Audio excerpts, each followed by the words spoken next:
Hi everybody, hope you're doing well. Welcome to my room. I was having thoughts lately about um, academia for some reason. I think these thoughts recur from time to time in my everyday life, perhaps principally because I have a past with academia, and it's a past that extends in time, did at the time anyway, but strangely enough, it's something that I have not actually spent that much time making sense of ever since. Sort of coming back to my experience and trying to see if I derived any insights from it. And I suppose that in this video I will not present like a coherent argument in relation to academia, but maybe just try to work out some current thoughts and inspirations. So perhaps so that you understand where I'm coming from. I did a PhD. I started a PhD in 2006 and was awarded. No, sorry, not 2006, 2008, and I was awarded it in early 2013. So I started my PhD 12 years ago, almost exactly, and kind of went very soon after went in a different direction because I decided that I didn't want to go into academia. And thinking back on the reasons why, I thought that perhaps this reasoning could lead to some certain pieces of advice that I could give to fellow INFJs or fellow viewers in general, especially those that might be considering an academic career.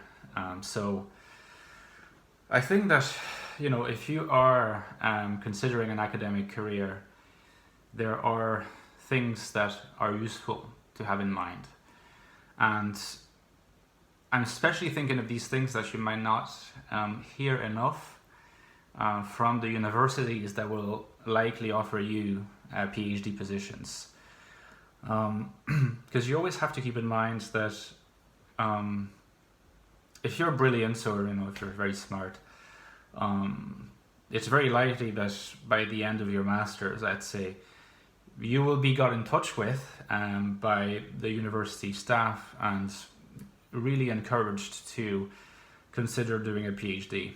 And usually along with that, you will be offered the opportunity of a scholarship. Now, that also means that you'll be cheap labor to the university in terms of giving teaching hours and all these things. So it's not like they're just being nice, but they're also proposing to train someone that they consider to be worthy of engaging in research and having the name of the university attached to it. Okay, so this is something that is kind of like the first crucial starting point. It's that if you ever find yourself in this situation, do not do what I did. Okay, do not do what I did. What I did was, I heard that I was offered a position, that I would get it, and that I would be generously paid for it, pretty much throughout the entirety of my 4-year PhD research period. In America, PhDs take a bit longer, but in Europe, 3 or 4 years is pretty standard. So I was 21, you see, when I was offered the position, and I thought, great, I don't even have to look anywhere else. I'm offered all this money, and I can just continue being a nerdy student. I don't have to actually go into the real world and become an adult. And great, I'll think about a topic that I really want to do, and I will, hopefully find a supervisor who takes me on board. And this is exactly what happened in my case. Now, I don't want to say that everything that happened during my PhD was like a horrible mistake and that I regret everything. In fact, I don't regret it at all. I consider the doctorate something that I'm very proud of. Maybe one of the things I'm the most proud of, and because it's such a difficult thing to undertake, especially when you're that young. But there are definitely things that I would do differently, and that I would encourage you, if you ever consider doing a PhD, to do differently. So the first thing, like I said, is to not, if you're ever offered a position like that, do not say yes straight away. Even if you had in your mind that you wanted to do a PhD, you don't want to say yes straight away. Why? Well, there's a number of obvious reasons why. First reason, this may not be the best university for you to do your PhD in. In order to know which best university for you to do your PhD in, there's a number of criteria to take into account.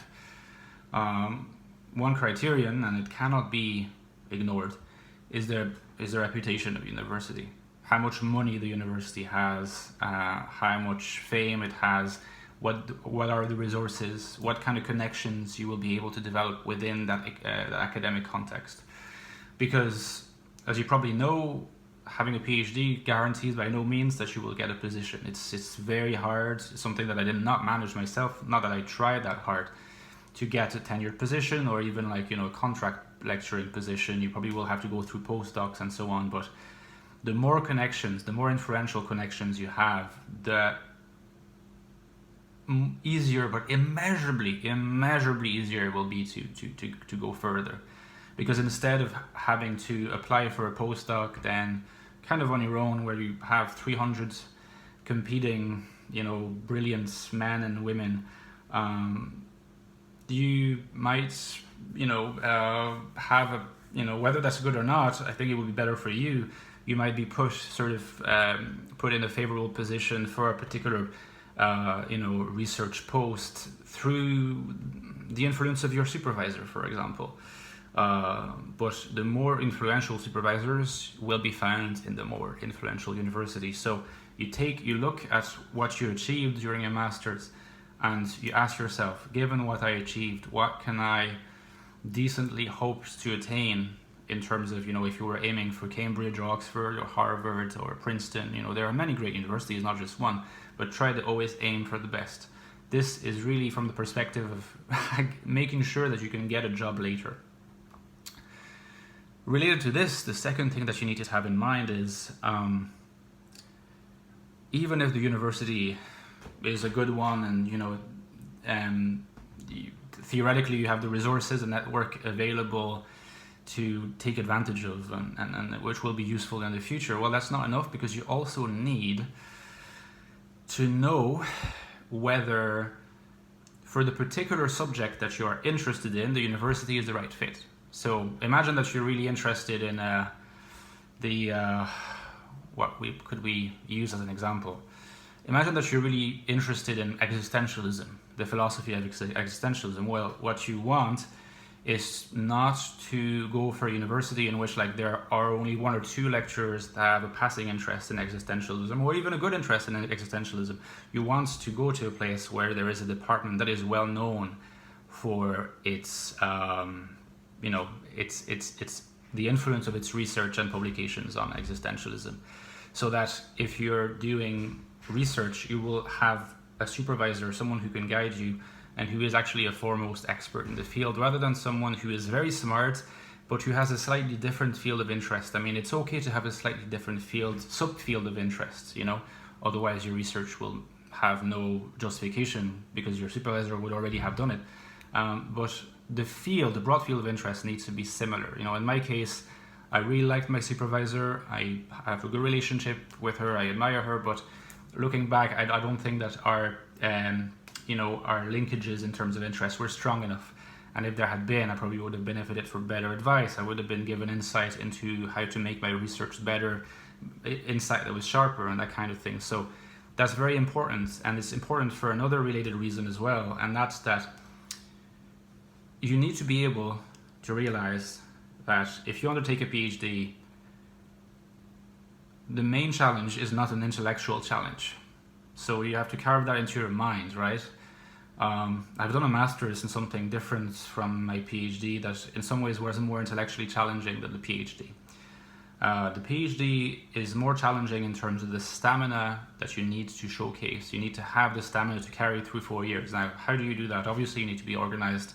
You need to be conscientious.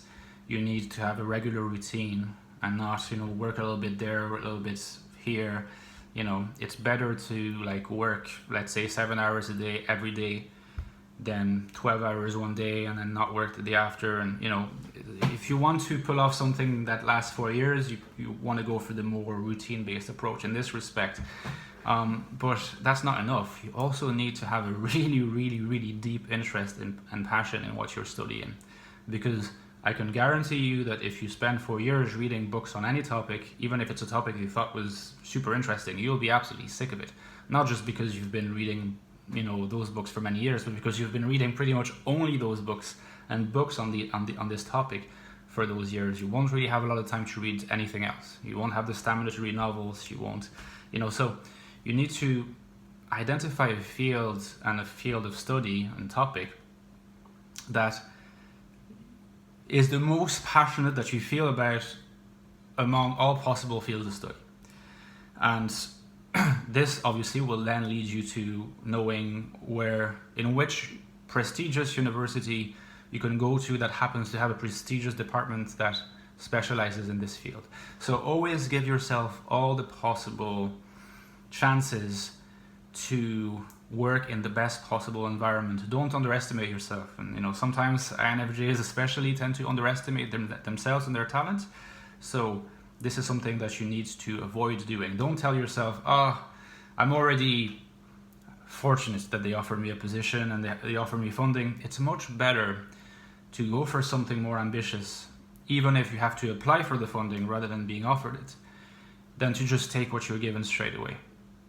Because initially it will be great, but in the long run, you want to be aware you have all the possible weapons at your disposal to carve a path for yourself in academia. And you cannot really do this without a good PhD with good research.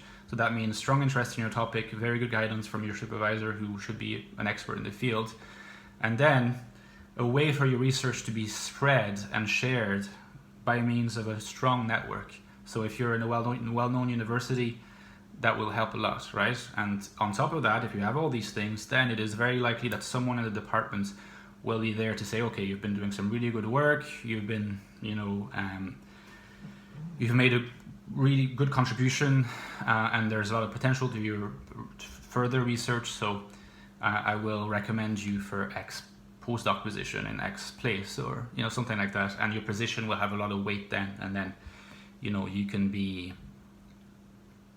realize your dream of being an academic. But really take into account these elements that I just shared with you there.